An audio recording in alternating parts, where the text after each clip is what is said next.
At about 7:15 in the morning on the 30th of June, 1908, a man named Semyon Semenov was sitting on the porch of a trading post at Vanavara, in central Siberia, about 40 miles from anything. He later described what happened next to a Russian scientist, and the description has been quoted ever since. He said the sky split in two, and high above the forest the whole northern part of it appeared to be covered in fire. He said he felt such heat that he thought his shirt was burning. Then there was a bang, and he was thrown from the porch several meters and lost consciousness. Semenov was 40 miles away. 65 kilometers. At that distance a blast threw a grown man off a porch and scorched his skin through his clothes. What happened over the Podkamennaya Tunguska River that morning is the largest explosion in recorded human history that was not caused by human beings. It flattened around 2,150 square kilometers of forest, an area larger than Greater London, and knocked down an estimated 80 million trees. The energy released is estimated at somewhere between 10 and 15 megatons. That is roughly 1,000 times the bomb dropped on Hiroshima, and it is in the same range as the largest nuclear weapons ever tested. And here is the thing that has kept scientists arguing for 117 years. There is no crater. Nobody has ever found one. And in more than a century of expeditions, digging, dredging and analysis, nobody has ever recovered a single unambiguous fragment of whatever it was that did this. An explosion the size of a hydrogen bomb happened over the Earth, was recorded on instruments in Britain, turned the night sky over Europe bright enough to read a newspaper by, and left nothing behind that anyone can pick up and hold. Start with what people saw, because the witness accounts are unusually good for 1908 Siberia, and they were collected while the witnesses were still alive. The region is the taiga, the boreal forest that runs across northern Russia, an area of pine and larch and swamp roughly the size of the continental United States, with almost nobody in it. The people who lived there were mainly Evenki, reindeer herders, moving with the seasons.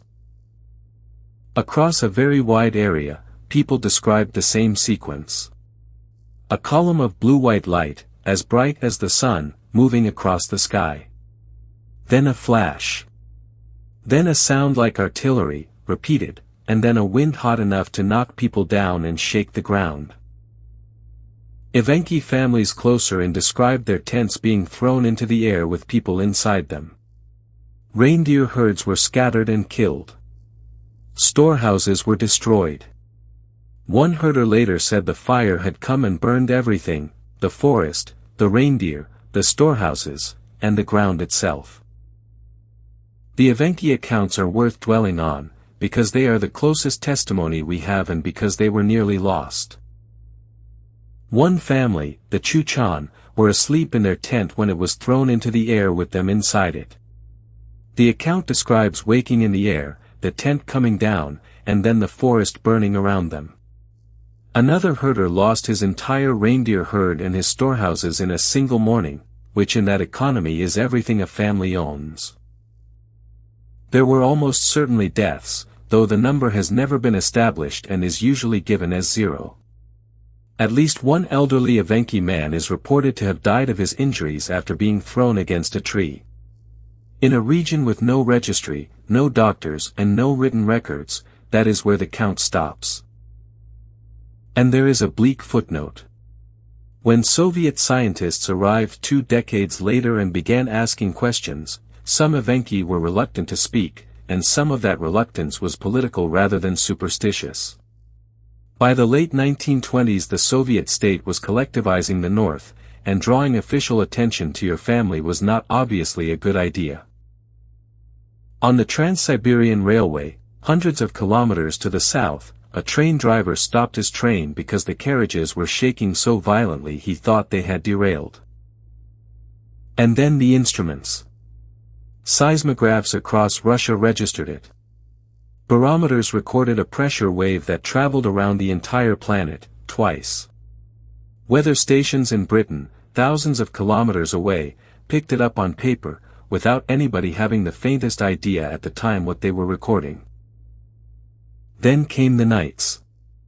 For several days afterwards, across Europe and Western Asia, the sky did not get properly dark. In London, in Stockholm, in Berlin, people reported being able to read newspapers outdoors at midnight. Astronomers complained that they could not observe. Nobody connected it to Siberia, because nobody in Europe knew anything had happened in Siberia.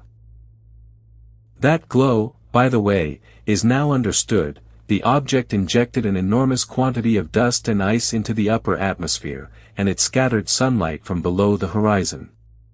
It was, in effect, an enormous noctilucent cloud, and it is one of the reasons we can be confident about the scale of the thing.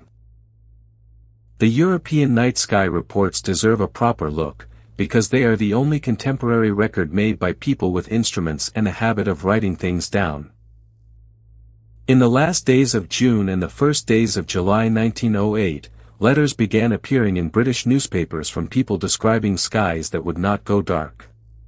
One correspondent wrote of reading small print out of doors at midnight.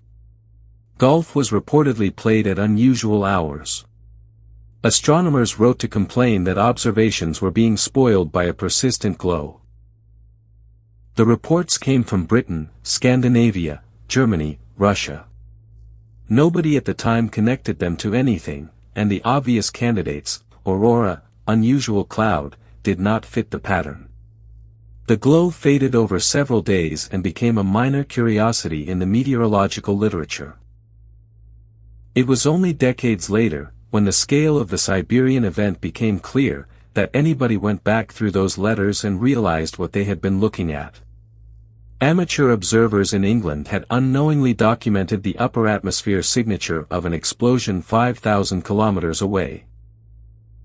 That is one of the better pieces of evidence in the whole case, and it exists only because Edwardian Britain had a large population of people who wrote letters to newspapers about the weather. Now here is the part of the story that people find hardest to believe. Nobody went to look for 19 years. In 1908 the site was, by any practical measure, unreachable. There were no roads. The nearest settlement of any size was days away by river and on foot through swamp and forest. There was no reason for the imperial government in St. Petersburg to spend money investigating an explosion in an empty forest that had, as far as anybody could establish, killed nobody. And then Russia had other problems. The First World War. The revolutions of 1917. A civil war that ran to 1922 and killed millions. By the time anybody in Russian science had the time, the money and the state backing to mount an expedition into central Siberia, almost 2 decades had passed. It is worth pausing on what 1908 actually was, because the timing explains the silence. There were no aircraft capable of reaching central Siberia. There were no satellites. There was no radio network. News traveled by telegraph along the railway line, and the railway line was hundreds of kilometers to the south. The region had no permanent scientific presence of any kind. Local newspapers in Siberia did report it. There are contemporary press accounts from Irkutsk and Tomsk describing a fireball and an explosion, collected later by researchers. But those reports did not reach the scientific centers in a form anybody acted on, and the Imperial Academy of Sciences had no mechanism for chasing a story from a forest nobody could reach. The man who eventually went was Leonid Kulik. Kulik was a mineralogist at the Russian Academy of Sciences and the country's leading specialist in meteorites, a subject that was, at the time, distinctly unfashionable. He had read a fragment of a newspaper report about the 1908 event and become convinced that a large iron meteorite had fallen in Siberia. His pitch to the Soviet government was practical rather than scientific, and it is the reason the expedition happened at all. A large iron meteorite is a large quantity of high-grade iron and nickel, sitting on the surface, free. He told them it could be mined. The state funded him. So the first scientific expedition to the largest explosion in recorded history went in looking for scrap metal. Kulik reached the region in 1927. Getting there took months, rail to Siberia, then river, then horses, then on foot through swamp in summer and over snow in spring. Local Evenki guides were reluctant to take him to the center. Some regarded the place as cursed, which given what had happened there is not superstition so much as an accurate memory. The journey itself is worth describing, because it explains why so few people have ever stood at that site. From the railhead the route ran by river north, then overland. In spring the ground is waterlogged and impassable, in summer it is swamp and insects, in winter it is 40 below. Kulik chose to travel in late winter over frozen ground and then wait for the thaw, which meant living in the taiga for months with what he could carry. Mosquitoes are not a joke in that country. Summer expedition accounts describe insects thick enough to make breathing difficult, and men working in netting in 30-degree heat. 2 of Kulik's later expeditions lost members to illness and desertion. And then he saw it, and what he saw is the reason this case is famous. 19 years after the event, the forest was still flat.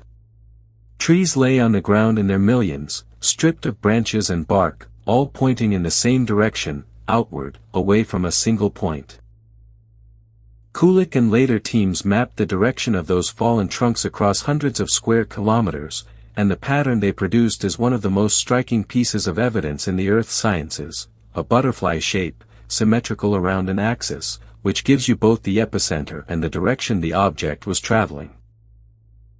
But the thing that stopped Kulik was at the center.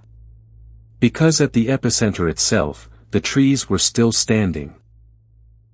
Standing upright, stripped completely bare of branches and bark, what observers described as a forest of telegraph poles. Everything around them flattened outward for 20 kilometers, and at the middle, a patch of naked vertical trunks. That single observation tells you almost everything about the mechanism, and it is why this is not a meteorite impact story. Trees left standing at the center means the blast came from directly overhead, straight down, so there was no sideways force to push them over. Everything further out got hit at an angle, and went down. It is the same effect that was observed at Hiroshima, where some structures directly beneath the burst survived while everything around them was destroyed. Whatever happened over Tunguska happened in the air, several kilometers up. Nothing hit the ground. Kulik, however, was looking for a crater, and he spent the rest of his life not finding one. Near the epicenter there is an area of boggy ground called the Southern Swamp, and in it are dozens of roughly circular holes filled with water. Kulik decided these were small craters from a meteorite that had broken up. He drained one of them at enormous effort. At the bottom, he found a tree stump. Roots and all, meaning the hole had been there before the event and was simply a normal feature of permafrost bog. They are called thermokarst depressions and they occur across the Siberian taiga for entirely ordinary reasons. He went back in 1928. He went back again in 1929 and stayed through the winter. He organized an aerial photographic survey in 1938. He kept digging, dredging, and drilling. In all of it he never found a crater and he never found a fragment of meteorite. His later expeditions got steadily more sophisticated, and it is worth noting because the picture we have of the site comes almost entirely from that work. In 1938 he arranged an aerial photographic survey of the blast zone. That was an ambitious thing to do in Soviet Siberia in 1938, and the resulting photographs are the reason the butterfly pattern of the fallen trees is known as precisely as it is. Mapping it from the ground alone would have taken decades. He also kept careful notes on what he did not find, which is a discipline not every investigator has. His reports state plainly that no meteoritic material had been recovered, and he continued to say so even as it undermined the premise on which he had been funded. Kulik never resolved it. In 1941, when Germany invaded. He was 58 years old and he volunteered for the militia. He was wounded, captured, and died of typhus in a prisoner of war camp in 1942, having spent 15 years looking for something that was not there. Work on the site did not stop with Kulik. After the war, a new generation of Soviet scientists went back, and they went back with better questions. From 1958, a series of expeditions led by Kirill Florensky and others surveyed the area systematically. They confirmed there was no crater, mapped the treefall in far more detail, and began looking for microscopic material rather than lumps, sifting soil and peat for particles rather than hunting for a mass of iron. They also did something clever with the trees. The forest regrew, and the trees that survived at the edges kept a record: growth rings, burn scars, and traces of whatever fell on them. Reading those rings gives you the year with certainty and gives you a chemical sample of the atmosphere in that year. That work found elevated levels of certain elements in the 1908 growth layer, iridium among them, which is rare in the Earth's crust and common in meteorites. It is suggestive. It is also present in quantities small enough that contamination and ordinary cosmic dust remain live objections. Which is the shape of the entire evidential problem here. Everything found is at the level where you have to argue about whether it is signal or noise. So what actually happened? To answer that, you need to understand something counterintuitive about objects arriving from space. Something entering the atmosphere at 15 or 20 kilometers a second is not falling. It is being hit by a wall of air. At those speeds, the air in front of the object cannot get out of the way, so it compresses, and compressed gas gets extremely hot, thousands of degrees, which is what makes a meteor bright. For a small stone, that heat burns it up and you see a shooting star. For something a few tens of meters across, the outcome depends entirely on what it is made of, and this is where the whole argument sits.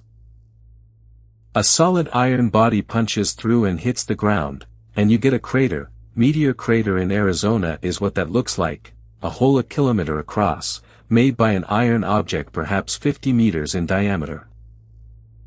But a weaker body, stone rather than iron, or ice rather than stone, does something else. The pressure on the front face builds until the object cannot hold itself together, and it does not crack. It flattens, spreads, and then disintegrates catastrophically, dumping its entire kinetic energy into the air in a fraction of a second. That is an airburst. And it explains, in one mechanism, every feature of the site: the blast from overhead, the standing trees at the center, the butterfly pattern, the burns, and the complete absence of a crater. So the mechanism is not really in dispute anymore. What is in dispute, still, after a century, is what the object was. Theory 1, a stony asteroid. This is the mainstream position and it has the most support. The modeling suggests a rocky body somewhere between 50 and 60 meters across, about the size of a 15-story building, entering at around 15 kilometers a second and breaking up between 5 and 10 kilometers above the ground. The strength of this theory is that we have now watched it happen. On the 15th of February, 2013, an object about 20 meters across entered the atmosphere over Chelyabinsk in Russia and burst at around 30 kilometers altitude, with an energy of roughly 500 kilotons. Because Russia has more dashboard cameras per head than almost anywhere on Earth, that event was recorded from dozens of angles simultaneously.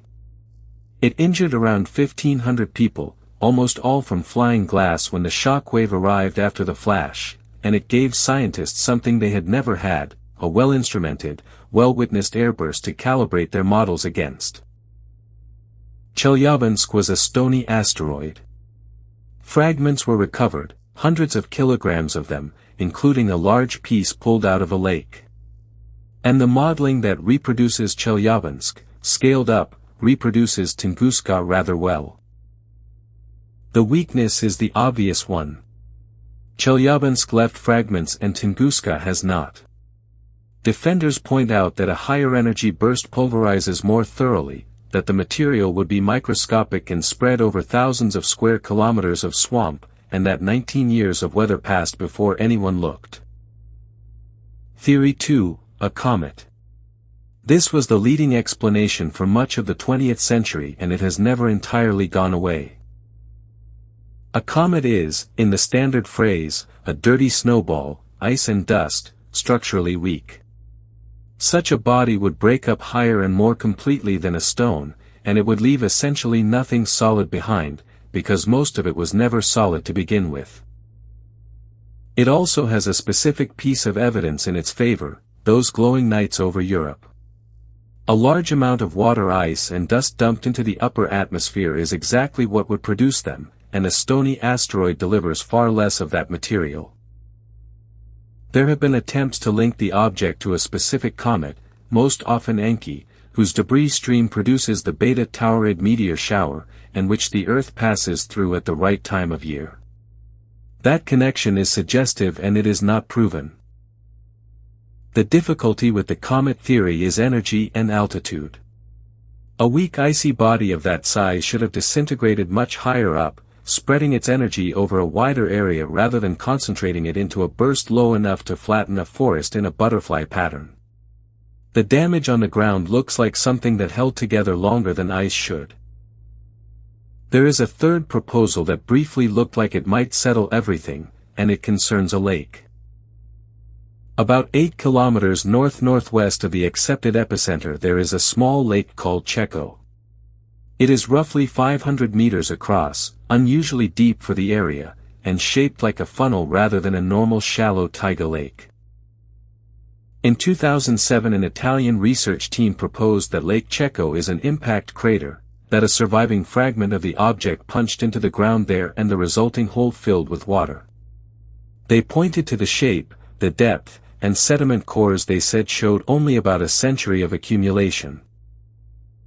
It was a serious proposal, and it got serious attention, because it would have supplied the one thing this case has always lacked, a physical hole with something at the bottom of it.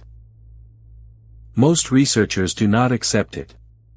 Other teams have taken their own cores and reported sediment layers going back thousands of years, which would mean the lake long predates 1908. Trees around its shore appear older than the event. And no impact material has been recovered from it. So Lake Checo remains a minority position, and the hole is still missing. There is a fourth proposal, published in 2020, and it deserves a hearing because it attacks the problem from an angle nobody had properly tried. A group of Russian researchers modeled something different, an iron body, several hundred meters across, that did not come down at all. Instead it entered the atmosphere at a very shallow angle, passed through the dense lower layers for a few hundred kilometers, and came out the other side, back into space, on a modified orbit around the Sun. Under that model the damage on the ground comes from the shock wave of a large body passing close overhead at enormous speed, not from a burst. And the reason no crater and no fragments have ever been found is the simplest possible reason: the object is not here. It left. It is an elegant idea, and it explains the two things that have frustrated everybody for a century. It has problems too. The geometry required is quite specific, and it is not obvious that a grazing pass reproduces the butterfly pattern of the tree fall as cleanly as an airburst does. Most specialists still favor the airburst. But it is a reminder that this is a live scientific question and not a settled one, and that people are still publishing new mechanisms in peer-reviewed journals more than a century after the event. Now, because it always comes up, the other explanations, and it is worth going through them properly rather than just laughing at them, because the reasons they fail are interesting. Antimatter. Proposed in the 1940s, a lump of antimatter annihilating in the atmosphere would release enormous energy and leave no material behind, which sounds like a perfect fit. It fails on radiation. Matter-antimatter annihilation produces a characteristic gamma-ray signature and specific radioactive isotopes in the soil. Those were looked for and are not there. A small black hole passing through the Earth. Proposed in 1973 in a serious journal. It fails on the exit. An object like that would have to come out somewhere, producing a second, equally enormous event in the North Atlantic a few minutes later. No such event was recorded, by anybody, anywhere. A spacecraft. Proposed seriously by a Soviet science fiction writer in 1946 and repeated ever since. It fails for the same reason every version of it fails. It explains the absence of a crater by adding an assumption that itself has no evidence, when a stony asteroid already explains the absence of a crater without adding anything. And a weapon test by Nikola Tesla, which appears regularly online. Tesla's Wardenclyffe Tower was never completed, was never capable of anything remotely like this, and the physics does not work at any scale. It is a good example of a story that survives entirely because the real answer is less entertaining. What all of these share is that they are trying to explain the missing crater. And the missing crater has not needed explaining since the 1960s, when the physics of airbursts was worked out properly. The mystery they were invented to solve stopped existing, and they carried on anyway. One more thing about the site itself, because people always ask what is there now. The forest grew back.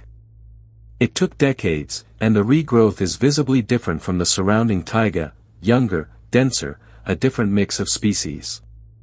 From the air you can still make out the boundary of the affected zone, more than a century later, because the trees inside it are a different age from the trees outside it. The area is now a Russian nature reserve, established in the 1990s specifically because of the event. It is still extremely difficult to reach, helicopter, or the same river and swamp route Kulik took. A handful of scientific expeditions still go, and occasional visitors. Some of the trees Kulik photographed are still lying there. Larch does not rot quickly in permafrost, and trunks felled in 1908 have been photographed in the same positions in the 1920s, the 1960s, and the 2000s, the same trees, in the same directions, pointing away from the same empty point in the sky. There is one specific astronomical connection worth mentioning, because it keeps coming up and it is not fringe. The Earth passes each year through a stream of debris associated with Comet Encke, which produces a meteor shower called the Beta Taurids. That shower peaks at the end of June, which is when Tunguska happened, and it comes from the daytime sky, which is consistent with an object arriving in the morning. Some researchers have argued that the Tunguska body was a large fragment in that stream. It is a genuinely attractive idea because it supplies a source, a date and a direction all at once. In 2019 a team used the same reasoning to argue for extra telescope time during the Beta Taurid encounter, to look for further large bodies in the stream. Nothing conclusive came of it. The reconstructed trajectory of the Tunguska object from the treefall pattern is compatible with the Taurid stream on some readings and not on others, and the treefall pattern is not precise enough to settle it. So where does that leave the case, honestly? The mechanism is settled, an airburst of a natural object, 5 to 10 kilometers up, releasing somewhere between 10 and 15 megatons. Nobody serious disputes that anymore, and the Chelyabinsk event in 2013 confirmed the physics in front of 1,000 cameras. What is not settled is the composition. Stone or ice. And after 117 years, dozens of expeditions and an enormous amount of analysis, the honest answer is that the evidence is thin in a specific way. We have excellent data about what the explosion did, and almost no data about what exploded. Microscopic particles have been recovered from peat layers dating to 1908 that some researchers argue are meteoritic. Others argue they are ordinary cosmic dust, which falls everywhere all the time. That is where the physical evidence currently stands, arguing about specks. And there is one number that puts the whole thing in a different light. The Earth rotates at roughly 15 degrees an hour. Tunguska happened over empty forest. Had the same object arrived about 4¾ hours later, the same point on the Earth's surface would have been occupied by St. Petersburg. That is a calculation, not a prophecy, and it depends on assumptions about the trajectory. But the underlying point does not depend on the arithmetic. An object of that size arrives somewhere on Earth every few centuries, and roughly 70% of the surface is water and most of the rest is empty. Tunguska is what a near miss looks like when the planet is mostly empty. Before the ending, it is worth being concrete about what an airburst of that size over a populated area would actually do, because the abstraction hides it. At the epicenter, the thermal pulse alone would set exposed materials alight over a radius of tens of kilometers. Semyon Semenov felt his shirt burning at 65 kilometers. That is the heat, arriving at the speed of light, before any sound. Then the blast wave. The modeled overpressure maps from the site show a zone of roughly 20 kilometers radius where the pressure was sufficient to flatten mature timber. Ordinary buildings fail at far lower pressures than trees do. And then the windows. Chelyabinsk is the useful comparison here, because it happened over a city of 1 million people. Almost nobody was hurt by the meteor. Around 1,500 people were injured by their own windows, because they heard the flash, went to look, and were standing at the glass when the shockwave arrived about 2 minutes later. That detail is the most practically useful thing in this entire video. If you ever see an extremely bright flash in the sky, the correct response is to get away from windows and wait. The light arrives instantly. The pressure takes minutes. The frequency question is the one that determines whether any of this matters practically, so it is worth being specific. Objects the size of the Chelyabinsk body, around 20 meters, hit the Earth roughly once every 50 to 100 years. Objects the size of the Tunguska body arrive on the order of once every few centuries to a millennium, depending on whose estimate you use. Most of them are never noticed, and the reason is arithmetic rather than luck. 70% of the Earth is ocean. A large fraction of the land is desert, ice, forest or steppe. The proportion of the surface where a burst like this would kill large numbers of people is small, which is why the historical record contains one Tunguska and not a series of destroyed cities. There are gaps in that reassurance. An airburst over an ocean can produce a wave. And an airburst over a nuclear-armed state during a tense period is a scenario that has genuinely worried the people who plan for these things, because the flash and the blast look, on early warning systems, uncomfortably like something else. That is not hypothetical. There are documented cases of large meteor airbursts being picked up by missile warning satellites and having to be identified quickly. The systems exist and they work, but the margin for confusion is not zero. And so, gradually, this became a field with funding. From the 1990s onwards, sky surveys began systematically cataloging near-Earth objects. The large ones, the kilometer-scale bodies that would end civilizations, are now largely found and tracked, and none of the known ones are on a collision course this century. The awkward part is the small ones.